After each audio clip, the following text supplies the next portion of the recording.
नमस्कार सभी को।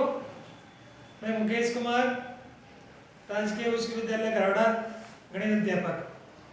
साथियों और प्यारे बच्चों, आज हम संख्याओं के साथ खेलना अध्याय 3 कक्षा 6ठी क्लास में जो टॉपिक है उसको डिस्कस करेंगे, गुणनखंड और गुणजों के बारे में।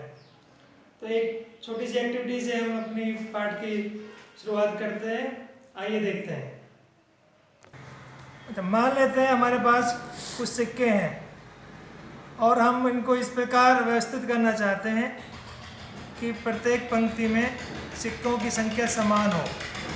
तो हम इसे किस प्रकार व्यवस्थित कर सकते हैं? हम इसे इस प्रकार व्यवस्थित कर सकते हैं।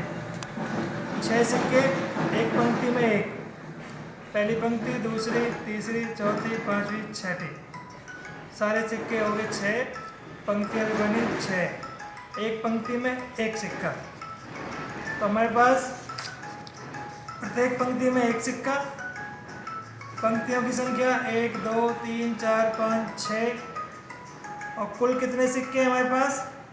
1 गुणा 6। इसी प्रकार यदि हम इनको दूसरे तरीके से व्यवस्थित करें तो किस प्रकार कर सकते हैं? हम इनकी 2 पंक्तियां बना सकते हैं,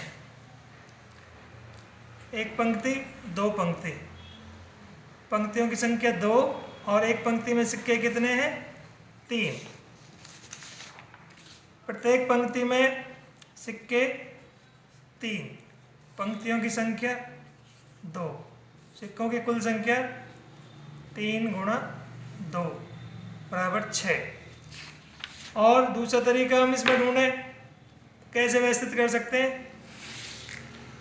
इस प्रकार आपके पास पंक्तियों की संख्या हमने 3 कर दी है, एक पंक्ति, 2 पंक्ति, 3 पंक्ति। तो प्रत्येक पंक्ति में कितने सिक्के हैं?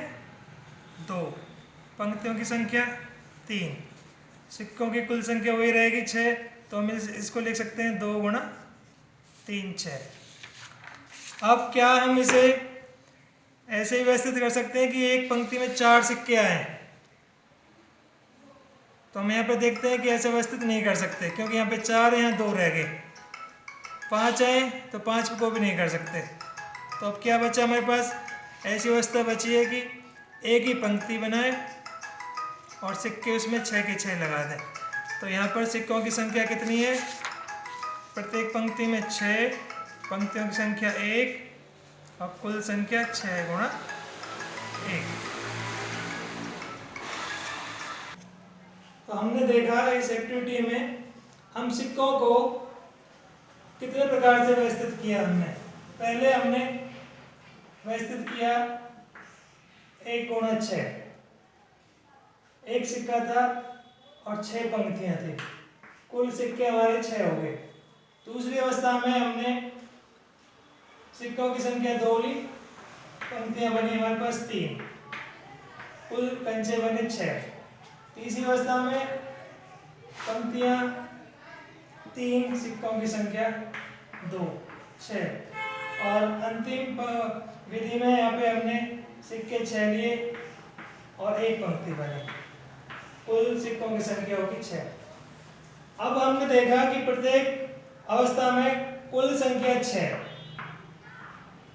और व्यवस्थित करने में एक बार हमने एक सिक्का रखा, फिर 2 रखे, 3 रखे, 6 रखे।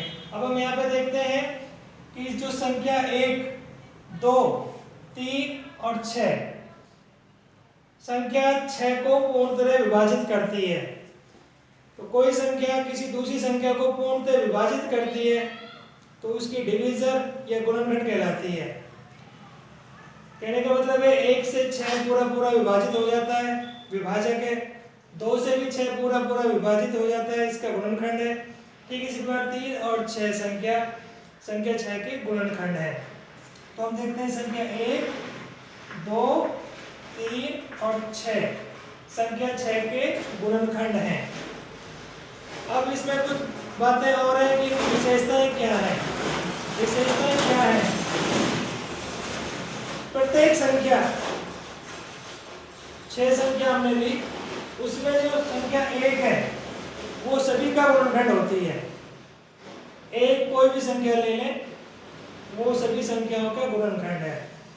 और खुद संख्या 6 संख्या भी स्वयं अपने का गुणनखंड है। बंद कर दो।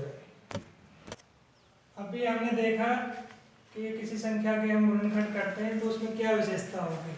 प्रत्येक संख्या का एक गुणनखंड होता है। जो एक संख्या होती है ना, संख्या 1, वो हर संख्या का गुणनखंड होता है। दूसरा हमने देखा कि प्रत्येक संख्या स्वयं अपना एक गुणनखंड होती है। और एक दी हुई संख्या का प्रत्येक गुणनखंड उस संख्या से छोटा होगा या उसके बराबर होगा। और गुणनखंडों की संख्या परिमित होती है, मीन्स वो फाइनाइट होती है, गिनी जा सकती है। आइए एक उदाहरण की सहायता से हम गुणनखंडों का और अभ्यास करें। एक हमें उदाहरण है कि 36 के गुणनखंड ज्ञात करें। संख्या 36 के गुणनखंड करने हैं।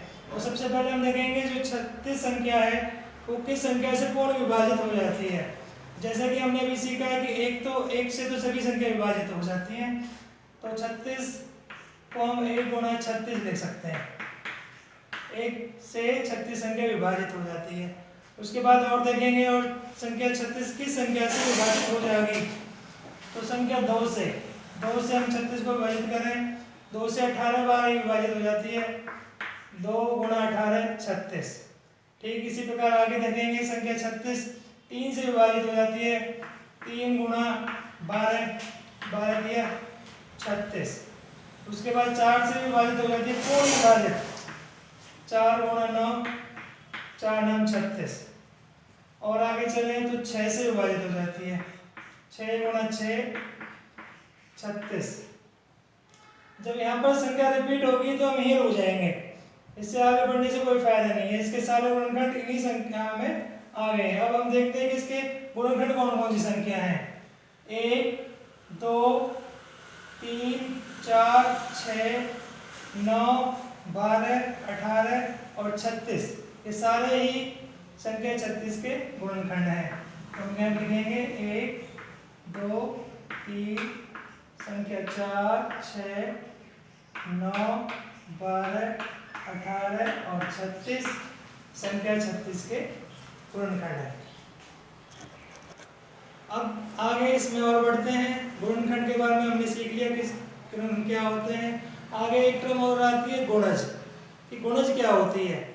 मान लेते हैं जैसे अभी हमने किया संख्या 6 के गुणनखंड 2 और 3 संख्या 6 के गुणनखंड है। तो 2 गुणनखंड है संख्या 6 का, 3 भी गुणनखंड है संख्या 6 का। और दूसरी भाषा में बोले हम तो संख्या 6 2 का गुणज है, ये गुणज है। संख्या 2 के गुणज की बात करें तो 6 उसका गुणज है, 3 का गुणज 6 भी 3 का गुणज है। और 6 के ये गुणनखंड है। 6 के यदि विभाजित करें कि 2 और 3 से विभाजित हो जाती है संख्या 6, जिससे विभाजित होती है वो तो गुणनखंड है। और जो संख्या विभाजित होती है उसको हम गुणज बोलते हैं। यहाँ पर देखने वाली बात यह है कि गुणज को हम मल्टीपल बोलते हैं। और इनकी संख्या, गुणनखंड की संख्या तो सीमित होती है। संख्या 6 के कितने गुणनखंड है हमने भी देखा था, 1 है 2 है 3 है और 6 है। 4 संख्या सीमित है, हम गिन सकते हैं, लेकिन गुणजों को हम गिन नहीं सकते। 2 के कितने गुणज बनेंगे, क्योंकि हमें 2 के गुणज लिखने पड़े कि 2 के मल्टीपल कितने हैं। तो 2 के अनगिनत होते हैं, 2 भी है 4 भी है 6 भी है 8 भी है 10 भी है 12 भी है, चलते रहेंगे। गुणजों की संख्या अपरिमित होती है और गुणनखंडों की संख्या परिमित होती है, सीमित।